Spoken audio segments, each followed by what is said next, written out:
Hello friends, welcome to class with education. दोस्तों, जैसे कि आप सभी जानते हैं कि सीजी व्यापम में हमारी महिला एवं बाल विकास विभाग के अंतर्गत महिला सुपरवाइजर और परिसीमित की भर्ती निकाली गई है। तो दोस्तों, अगर आपने इसके लिए अप्लाई किया तो वीडियो आपके लिए बहुत इंपॉर्टेंट रहने वाली है, क्योंकि दोस्तों आज से हम अपने इस चैनल पर महिला एवं बाल विकास विभाग के अंतर्गत आई वैकेंसी महिला सुपरवाइजर और परिसीमित भर्ती के लिए एक कंप्लीट स्टडी प्लान यानी कि पूरी कंप्लीट तैयारी के लिए सीरीज स्टार्ट हम करने वाले हैं। ठीक है दोस्तों, और दोस्तों इस सीरीज़ का हमारी पहली वीडियो रहने वाली है, जिसमें दोस्तों सबसे पहले हम स्टार्ट करने वाले हैं महिला एवं बाल विकास विभाग से संबंधित योजना एवं कार्यक्रम, ठीक, जो कि हमारा 40 मार्क्स का पेपर रहेगा। इसमें दोस्तों सबसे पहले आज हम वीडियो में जो पढ़ेंगे वो हम पढ़ेंगे एकीकृत बाल विकास सेवा योजना और आंगनबाड़ी की सेवाएं और कार्यकर्ताओं के कार्य दायित्व वगैरह के बारे में। ठीक है, इसके बाद दोस्तों ये जो कंप्लीट सीरीज हमारी हो जाएगी महिला मतलब ए वाले सेक्शन की, महिला एवं बाल विकास वाले सेक्शन की। इसके बाद दोस्तों हमें मैथ्स हो गया, रीजनिंग हो गई, हिंदी और इंग्लिश की अन्य सब्जेक्ट की सीरीज स्टार्ट करेंगे। ठीक है, तो आज दोस्तों हम स्टार्ट करने वाले हैं, टॉपिक हमारा फर्स्ट होगा एकीकृत बाल विकास सेवाओं के बारे में। तो सबसे पहले दोस्तों हम जानते हैं कि आखिर ये महिला एवं बाल विकास विभाग मंत्रालय क्या है। ठीक है, इस मंत्रालय के बारे में हम जानने वाले हैं। तो इसमें देखिए सबसे पहले हम पढ़ेंगे इसकी प्रस्तावना आखिर है क्या। तो यहाँ पर आप देख सकते हो प्रस्तावना में हमारा लिखा है, महिला एवं बाल विकास विभाग की स्थापना आपको दे के रखी 1985 में महिलाओं एवं बच्चों के समग्र विकास के लिए अतिरिक्त अपेक्षित प्रोत्साहन प्रदान करने के लिए मानव संसाधन विकास मंत्रालय के एक भाग के रूप में की गई थी। इस विभाग को 30/1/2006 से मंत्रालय के रूप में क्या है स्त्रोन्नत कर दिया गया है। ठीक है, ये होगी इसकी प्रस्तावना, यानी कि आखिर क्या है इसके बारे में, इसकी स्थापना कब हुई, क्यों हुई, ठीक, किसके लिए हुई, आपको क्लियर हो गया होगा। इसका विजन क्या है देखिए, तो हिंसा से मुक्त वातावरण में सम्मान के साथ रह रही तथा देश के विकास में पुरुषों के समान भागीदारी निभा रही सशक्त महिलाएं और सुसंपोषित बच्चे, जिन्हें क्या शोषण मुक्त वातावरण में विकास एवं वृद्धि के अवसर प्राप्त हो, इस विजन के हिसाब से इसकी स्थापना की गई थी। इसका मिशन क्या है, ठीक है, मिशन है इसका विभिन्न क्षेत्रों से संबंधित नीतियों एवं कार्यक्रमों के माध्यम से महिला उन्मुख सरोकारों को मुख्य धारा में जोड़कर महिला अधिकारों के बारे में क्या जागरूकता एवं विकास फैलाना, महिलाओं के संपूर्ण विकास हेतु के उन्हें संस्थागत एवं कानूनी समर्थन प्रदान करना। ठीक है, और महिलाओं के सामाजिक एवं आर्थिक सशक्तिकरण को बढ़ावा देने के लिए इसका स्थापना की गई थी। और यह विभिन्न क्षेत्रों से संबंधित नीतियां एवं कार्यक्रमों के माध्यम से क्या बाल अधिकारों के बारे में जागरूकता का विकास करके और लक्षित समूहों के लिए अधिगम एवं पूरक पोषण हेतु पहुंच को सुकर बनाकर उनके समग्र विकास एवं वृद्धि हेतु के संस्थागत एवं कानूनी समर्थन जो प्रदान करके बच्चों को समग्र विकास एवं संरक्षण सुनिश्चित करने के लिए यह इसका मिशन है। अब दोस्तों इसको सक्सेस करने के लिए कौन कौन से हमारे प्लान चलाए जा रहे हैं वो आप देख पा रहे हैं यहाँ पे, कुछ नीतिगत पहल जिसे हम बोलते हैं। तो देखिए इसको हम कैसे मतलब फॉलो कर सकते हैं। तो बच्चों के समग्र विकास के लिए क्या मंत्रालय जो अनुपूरक पोषण हो गया, प्रतिरक्षण हो गया, स्वास्थ्य जांच रेफरल सेवाओं चलाई जाती हैं, स्कूल पूर्व अनौपचारिक शिक्षा को शामिल करके सेवाओं का पैकेज उपलब्ध कराते हुए समेकित बाल विकास सेवा, जैसे हम बोलते हैं ICDS बोलते हैं, नामक विश्व का सबसे बड़ा तथा आउटरीच कार्यक्रम क्रियान्वित कर रहा है। ठीक है, जिसे हम ICDS बोलते हैं। मंत्रालय स्वयं सिद्धा भी क्या क्रियान्वित कर रहा है। इसके अलावा मंत्रालय स्वयं सिद्धा जो भी से क्रियान्वित कर रहा है। नेक्स्ट आपको देखें तो महिलाओं के सशक्तिकरण के लिए एक समेकित स्कीम है। ठीक है, विभिन्न क्षेत्रीय कार्यक्रमों का कारगर समन्वय तथा मॉनिटरिंग किया जा रहा है। मंत्रालय के अधिकांश कार्यक्रम गैर सरकारी संगठनों के द्वारा संचालित किए जा रहे हैं, यानी कि कुछ प्राइवेट हमारे NGO वगैरह उनके द्वारा भी सारी चीज़ काम जो हम कंप्लीट कराए जाते हैं। इस चीज़ के लिए गैर सरकारी संगठनों की अधिक कारगर भागीदारी के प्रयास किए जाते हैं। फिर आपका दिए मंत्रालय के द्वारा हाल ही में आरंभ की गई प्रमुख नीतिगत पहलों में ICDS तथा किशोरी शक्ति योजना का सर्व सुलभीकरण, किशोरियों के लिए पोषण कार्यक्रम शुरू करना। ठीक है, और बालक अधिकार संरक्षण आयोग की स्थापना तथा घरेलू हिंसा से महिलाओं का संरक्षण अधिनियम को अधिनियमित करना शामिल इसमें है। ठीक है, और ये ऐसे कि हमारे निप्सिड एवं RMK सोसाइटी जो हैं पंजीकरण अधिनियम 1860 के अंतर्गत पंजीकृत सोसाइटियाँ, केंद्रीय समाज कल्याण बोर्ड कंपनी अधिनियम 1956 की धारा 25 के अंतर्गत क्या है पंजीकृत एक धर्मार्थ कंपनी है। ये संगठन जो हमारा भारत सरकार द्वारा क्या पूर्ण वित्त पोषित है, और क्या है कि वे विभाग को उसके प्रकार में मदद करते हैं, जिससे कुछ एक कार्यक्रम स्कीमों का क्रियान्वयन शामिल है। राष्ट्रीय महिला आयोग का गठन जो महिलाओं के अधिकारों के संरक्षण तथा सुरक्षा के लिए वर्ष 1992 में एक शीर्ष संवैधानिक निकाय के रूप में किया गया था। बच्चों के अधिकारों के संरक्षण तथा सुरक्षा के लिए मार्च 2007 में गठित राष्ट्रीय बाल अधिकार संरक्षण का आयोग जो है एक राष्ट्र स्तरीय शीर्ष निकाय है। तो दोस्तों इसमें जो पॉइंट आपको मेन नज़र आ रहे हैं, जैसे कि इसमें भारतीय कंपनी अधिनियम 1956 की धारा 22 के अंतर्गत पंजीकृत है, ये इम्पोर्टेंट हो गया। और जैसे कि हमारा महिलाओं का संरक्षण हो गया, ठीक है, हमारा महिलाओं का संरक्षण वगैरह हो गया, ये सब चीज़ें कि हमारी शामिल हैं। अब इसमें उस जैसे कि हमारी यह मंत्रालयों का आवंटित विषय, यानी कि इस मंत्रालय जो महिला एवं बाल विकास, इसके अंदर कौन कौन से विषय आते हैं देखिए। तो एक तो आपका परिवार का कल्याण आता है, महिला और बाल कल्याण तथा इस विषय के संदर्भ में अन्य मंत्रालयों तथा संगठनों क्रियाकलापों का समन्वयन है। और महिला और बच्चों के अनैतिक व्यापार के संबंध में संयुक्त राष्ट्र संघ के संगठनों के संदर्भ, प्राथमिक पूर्व शिक्षा सहित स्कूल पूर्व बच्चों की देखरेख, राष्ट्रीय पोषण नीति, राष्ट्रीय पोषण कार्य योजना तथा राष्ट्रीय पोषण मिशन, ठीक है। तो ये सब विषय इसमें आ जाते हैं। अब हम देखेंगे कि एकीकृत बाल विकास योजना क्या है। तो देखिए, समन्वित बाल विकास योजना जिसे हम बोलते हैं या एकीकृत बाल विकास योजना बोलते हैं, ऐसे हम शॉर्ट में ICDs बोलते हैं, ठीक है। यह क्या है, 6 वर्ष तक की उम्र के बच्चों, गर्भवती महिलाओं तथा स्तनपान कराने वाली महिलाओं को स्वास्थ्य, पोषण और शैक्षणिक, ठीक है, क्या क्या, स्वास्थ्य हो गया, पोषण हो गया और शैक्षणिक सेवाओं का एकीकृत पैकेज प्रदान करने की योजना, ठीक है। तो इसमें आपसे पूछ सकते हैं कि इसमें क्या क्या चीज़ आती है। तो आपकी स्वास्थ्य जाता है, पोषण जाता है और आपका शैक्षणिक सेवाएं आपका आता है। फिर आपको महिला और बाल विकास मंत्रालय के अंतर्गत क्या है, 1975 में आरंभ की गई योजना के द्वारा आंगनवाड़ी भवनों, CDPO कार्यालयों एवं गोदामों के लिए क्या है, ऋण जो प्रदान किया जाता है।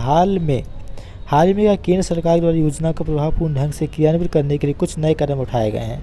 इसके अंतर्गत आपका 11 से 18 वर्ष के किशोर आयु वर्ग के बालिकाओं के लिए क्या है, सेवाएं, गैर सरकारी संगठनों की प्रभावशाली भागीदारी और निगरानी को सुदृढ़ बनाया गया है। 2009-10 के केंद्रीय बजट के अनुसार इस योजना के तहत क्या है, सभी उपलब्ध सेवाएं, यानी कि प्रत्येक 6 वर्ष के नीचे के बच्चों को क्या है, गुणवत्ता के साथ यानी कि सुनिश्चित कराई जाती है, सेवाएं वगैरह जो हैं प्रोवाइड कराई जाती है, ठीक है। 2012-13 केंद्रीय बजट में कि इस योजना पर 15,850 करोड़ रुपए की धनराशि आवंटित कराई गई है। अब हम देखते हैं समन्वित बाल विकास योजना या एकीकृत बाल विकास योजना ये क्या है, ठीक है। इसके हम थोड़ा सा हम जानेंगे। देखिए, एकीकृत बाल विकास सेवा योजना जिसे ICDs बोलते हैं की शुरुआत 33 प्रायोगिक ब्लॉकों के बच्चों हेतु राष्ट्रीय नीति के अनुपालन में क्या 2 अक्टूबर वर्ष 1975 यानी कि 5वीं पंचवर्षीय योजना के तहत की गई थी। तो ये बहुत ही इंपॉर्टेंट आपको पॉइंट है जो कि आपको याद रखना है, ठीक है। इसकी स्थापना कब की गई थी, आपके 2 अक्टूबर 1975 में और 5वीं पंचवर्षीय योजना को की गई थी। अब इसका लक्ष्य जो है ICDs को पूरे देश में सबके लिए उपलब्ध करना है। कार्यक्रम के कार्यान्वयन की प्राथमिक जिम्मेदारी महिला और बाल विकास मंत्रालय, भारत सरकार और राज्य में नोडल विभागों के साथ है, जिसमें क्या समाज कल्याण, ग्रामीण विकास, आदिवासी कल्याण, स्वास्थ्य और परिवार कल्याण तथा महिला और बाल विकास शामिल हो सकते हैं। इसमें देखिए लाभार्थी कौन कौन से हैं। पहला तो 0 से लेकर 6 साल की आयु वर्ग के बच्चों को इसमें लाभ मिलेगा। गर्भवती और धात्री महिलाओं को इसमें लाभ मिलेगा। 15 से 40 वर्ष की महिलाओं को इसमें लाभ मिलेगा, 44 वर्ष की, ठीक है। और उसमें चयनित ब्लॉक होंगे, उन चयनित ब्लॉकों में कुछ किशोरियाँ होंगी जिनको क्या इसका लाभ दिया जाएगा। इसका उद्देश्य क्या है, देखिए, कि हमने पढ़ लिया 6 वर्ष की आयु के वर्ग के बच्चे के पोषण और स्वास्थ्य स्थिति में सुधार हो गया। फिर आपको बच्चे के उचित मनोवैज्ञानिक, शारीरिक और सामाजिक विकास के लिए नींव रखना, बाल विकास को बढ़ावा देने हेतु विभिन्न विभागों के बीच नीति और कार्यान्वयन के प्रभावी समन्वय प्राप्त करना, माता में उचित पोषण और स्वास्थ्य शिक्षा के माध्यम से सामान्य स्वास्थ्य और पोषण संबंधी आवश्यकताओं की देखभाल करने की क्षमता बढ़ाना। इसकी भूमिका देखते हैं। तो देखिए, बाल्यावस्था की विभिन्न अवस्थाओं पर बच्चों की आवश्यकताओं की पहचान करने के लिए ग्राम पंचायतों की महत्वपूर्ण भूमिका के विषय में जानने के पश्चात अब हम आंगनवाड़ी की महत्वपूर्ण भूमिका के बारे में जानेंगे, जो वह बच्चों, विशेष रूप से निर्धन और निम्न आय वर्ग के परिवारों में बच्चों के स्वास्थ्य और विकास के लिए निभा सकती है।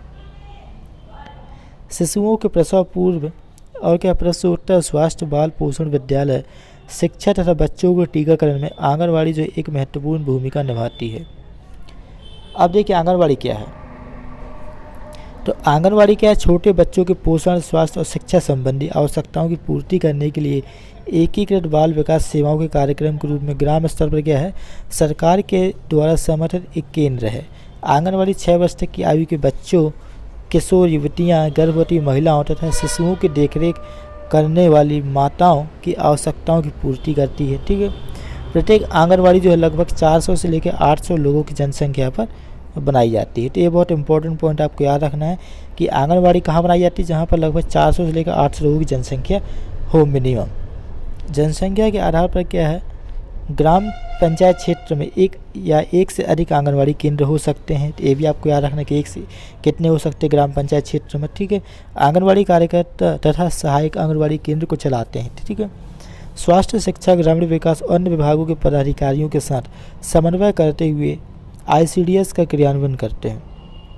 फिर दिया आपका प्रत्येक 25 आंगनवाड़ी कार्यकर्ताओं के लिए क्या होता है, एक आंगनवाड़ी पर्यवेक्षक नियुक्ति होती है, जो कि आपका बहुत इंपॉर्टेंट है क्योंकि दोस्तों इसकी वैकेंसी हमारी निकली हुई है। ठीक है, तो ये आपसे पूछ सकता है कि कितनी आंगनवाड़ी कार्यकर्ताओं के लिए एक पर्यवेक्षक होता है। तो आपको याद रखना 25 आंगनवाड़ी केंद्र के लिए, जिसे मुख्य सेविका भी हम कहते हैं। जो आंगनवाड़ी कार्यकर्ता व सहायिका को कार्य के संबंध में मार्गदर्शन प्रदान करती है। आंगनवाड़ी छोटे बच्चों की आवश्यकताओं तथा देखभाल के रूप में जागरूकता फैलाने का केंद्र भी है। अब देखिए आंगनवाड़ी में उपलब्ध कराई जाने कुछ सेवा हम देख रहे थे, क्या क्या सेवाएं उपलब्ध कराई जाती हैं। तो पहली बात तो ये कि देखिए 6 वर्ष से कम आयु के बच्चों को टीकाकरण प्रोवाइड कराया जाता है।